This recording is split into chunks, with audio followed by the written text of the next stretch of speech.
పూలు తెచ్చనమ్మా తంగేడు పూలు పెట్టి కంకాణ దూకేనమ్మా ముక్కు ముక్కెర పెట్టి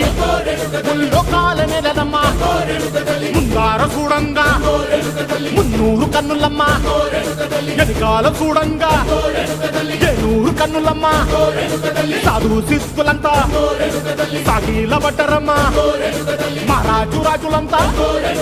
మొగారిల్లిరమ్మా కోరిక కోరంగా రంగులు పూసినాము ఆశలు తీరంగా ఏసాలు వేసినాము నీకన్నా పెద్ద దిక్కులో కాన ఎక్కడుంది నైవేద్యం పెట్టంగా మా కాడ ఏమిటుంది మనలన్నీ అలకించి వరమీయవే తల్లి కన్నా బిడ్డలను కాపాడవే